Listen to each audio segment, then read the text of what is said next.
Here we are. Good morning. Morning. Faster. Good morning, everybody. How are you? A little bit tired, but A little bit tired? A little bit tired. You shouldn't be tired. This is your season. This must season. Well, I haven't got my Christmas jumper on yet. I'll have the Christmas You need to jumper get a on. Christmas I'll be a jumper bit on like Tuesday. full on. Get on Tuesday. Can I wear it on Tuesday? I'm going to wear mine Tuesday. Okay. Pat must be in great form because he just said to me this morning, I think we'll put up the tree.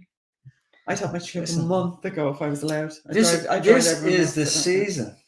I love it. I love. Here's the thing, right? This is the season of celebration of the coming of the King. It's good, isn't it? I love it. I love But it. I want to talk today about this specific season, right? Do you know what? Before you say that, right? I was in the car, right? And I will admit that when I'm alone in the car, I'm now playing Christmas music. I have been for 2 weeks. But I was listening to Oh Little Town of Bethlehem. And you know what? As Christians, we should be really celebrating. The whole world is listening to these songs at this time of year. The truth is being spoken. You want to hear the lyrics, like where human hearts, what is it? God imparts to human hearts, and all this kind of thing. I was like, listen, read the lyrics of A Little Town. I can't remember them all. Yeah. No, but they were really amazing. Really, really. But most amazing. of those songs were profound. But they're hymns. Yeah, they're hymns. But like, what I'm trying to say is, I know Christians complain about the commercialism and everything, but like, you're in the supermarket and they're playing that music, and if you read the words of it, the truth is being spoken over. Like, it's amazing. Like, everybody's singing it and everybody's and listening to words, which is actually the gospel. Well, Derek Prince used to say, the enemy loves to put all his words across the airwaves. Yeah, nice. And this is the season when. Sorry, I was just going to put something there. This is the season when God wants to, when He always does, across the airways globally, about the celebration of the coming of the King. Yeah. But I want to talk about. I want to actually challenge us for the next 4 weeks, right? Okay. And the challenge I want to put before us is this: the next 4 weeks should be a season of Christians giving. Okay. Right? Generously. Now, listen what Paul says here. I love this. It's more blessed to give than to receive. Acts 20:35, right? Yeah. If pressed, we generally believe it, or we think it. If pressed, we generally believe it, or we think we do. We struggle with believing that giving is better than getting, and why wouldn't we? Acquiring and hoarding are part of our broken nature, right? So, in other words, Paul writes, or Luke writes in Acts chapter 20, verse 32. He's talking about that verse where Jesus says, "More blessed to give," right? Yeah. But as this quote says, often our own broken nature has this idea of hoarding, holding, clinging to, and we're all happy when we're receiving, but we're not so happy when we're giving. And the word "blessed" in Greek in the New Testament says it's more blessed, means it's better. You will be happier by giving than receiving. And I think this is a time when we as Christians can give. We have an opportunity because people's hearts are open, first and foremost. Yeah. People will walk through the supermarkets, the malls, and they will be singing the songs. So there is an openness at this time and this season that usually is not in any other season. Do you know what I mean? So it gives us a great opportunity as Christians that we would give more, even than we do generally. Normally. Do you know what I mean? Yeah. What do you think? Well, I think one of the reasons I love Christmas is because it is the season of giving. And anybody that knows me, I'm not actually mad about getting gifts. I actually love giving them. So I'm already starting to stock up. Everything's ready. I'm shopping. And it's not about spending, and it's not about commercialism. For me, it's a time when, like, we just gather together. And for me, ultimately, lots of people talk about, Easter, and yes, that's so significant. But had there never been a Christmas, there would never be an Easter. And I know it's not the 25th of December, but it is a time of the year that the world acknowledges and celebrates the coming of the King, even if they don't realize it, even subconsciously. And for me, when you read like the book of Luke and you read the prophecies and the angel coming to Mary, it's all the whole theme, if you like, of the birth of Jesus is giving. It's about giving. And when we look then at the manger scene and we see the kings and we see the shepherd, and I know it wasn't at the same time, whatever you want to argue about that, but it was for all mankind. That's what that symbolizes. So, when you look at that scene, or when we look at the nativities now that we see everywhere, the symbolism there, right, irregardless of timeline, the symbolism there is God giving, and all of mankind receiving, or all of mankind having the opportunity to receive.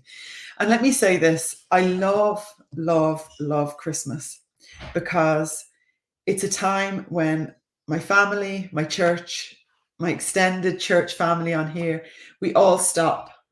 And yes, we're busy, but we all stop, thinking about lots of different things. Christmas, it's just about him coming, him giving of himself. There was a sacrifice in heaven. There was a sacrifice when the Father gave Jesus, but there was a sacrifice in Jesus when he gave up heaven and walked away. And that was a big sacrifice. And for me, you're right. I think it's really important that can I say this, right? I don't want to offend people, but it really upsets me when I hear Christians giving out about Christmas and the commercialism. I understand fully the commercialism is not, what it's about.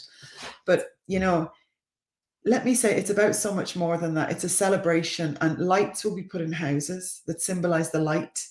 Jesus coming to the world, the light arriving in the world. And it's a time when we should be giving and participating, not judging and trying to put our. Well, this is what I think right now. I don't know what you think, right? But this whole thing, commercialism, right? We all hone on this commercial stuff, right? Well, here's the fact, right? The earth are celebrating in the way that they know. Yeah, that's good. Yeah, that's right. True.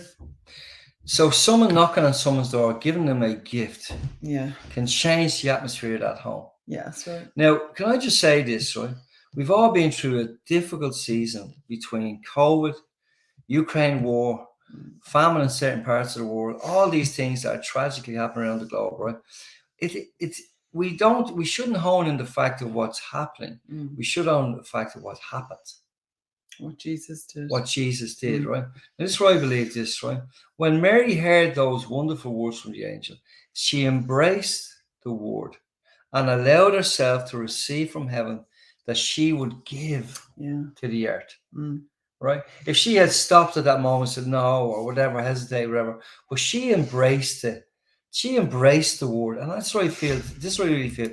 Let's embrace the word. Amen. It's more blessed to give, rather than looking at what's all this commercial stuff and all this.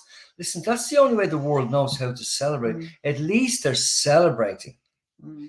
Jesus was asked a question one day. He was asked a question by the apostles and the disciples, and he said, Lord, he's doing this in your name. He's doing that. And Jesus said, if they're doing it in my name, leave them be. Leave them be. Most people over Christmas that don't know Christ are celebrating in his name, even though they don't know. So let's use this wonderful season of giving, this opportunity to give, that we would be a blessing to the world, that we would be example to the world by our giving. And if that means buying a present, let's do it. But you can be generous in lots of, that's something I wanted to say. You can be generous in lots of different ways. It's not just about money and buying things. We can be generous with our time. We can be generous, just kind. We can just be kind to people. I was going through the airport the other day, I'll say this really quickly, and I went into the security thing, they have to search and everything, and the girl said to me, she said, are you always this happy? She said, are you always this happy? She said, you're very happy. And I was going, well, life's good, like be happy. We can be kind in so many ways, and just lift people's days by just a smile. And sometimes we don't feel like it, but just for me, this is a time. As a child, this was a time, I don't remember what gifts I got, but I remember the family that gathered that are no longer here. I remember, the atmosphere. I remember the food and the tables that we sat at. And it's okay if it's not all about commercialism and money. And it's about being generous with our love, with our time, with our homes. Open your home. If you don't have a lot of money this year, that's okay. Open your home and invite people over to watch a movie and be together and, put on some microwave popcorn, just to be together. Be generous with your time, generous with your heart, generous with your family home, generous with your family and opening your home. That's what I was taught Christmas was all about. So when you see all my posts on Facebook about Christmas, it's not about money. It's not about gifts. It's about the heart. And it's, for me, this is a season of extravagant generosity. Absolutely. And the greatest example was shown to us by God. He didn't stop and say, what can they give me? He didn't stop and say, I don't think they're worth that. He didn't stop and say, they don't treat me good enough for me to be generous. He chose to be generous, extravagant, grace. He just gave, even though we didn't deserve it. So today, let's go out and just give our love, give our hearts, give our joy, and just be generous with our, with our Thanksgiving and our Attitude. Our attitude, yeah. Let's just Our be happy attitude, and yeah. generous, and it is more blessed to give than receive. Absolutely. So go absolutely out believe there that. over not just today, over the next 4 weeks. So I feel Lord's program, Yeah. and go out and celebrate the coming of that wonderful King that changed Amen. everything. So listen, just go out there and be a blessing to someone today, tomorrow, Yeah. next week, whatever. Amen. Do you know what I mean? So listen, have a great Thursday. We're at the Hilton Hotel Dublin Airport on Sunday at 11. We'd love to see you. If not, we'll be back here on Tuesday. Tuesday. All right. And I'll have my Christmas jumper on. Oh, will you? Yeah. Oh my gosh, it's a miracle. All righty. Well, we'll and there see will you be on might be a Tuesday. Christmas tree up. Oh wow. We're going Wouldn't that all be out something? here. Wouldn't that be We're something? going out here. All right. Take care. Love you all, and see you.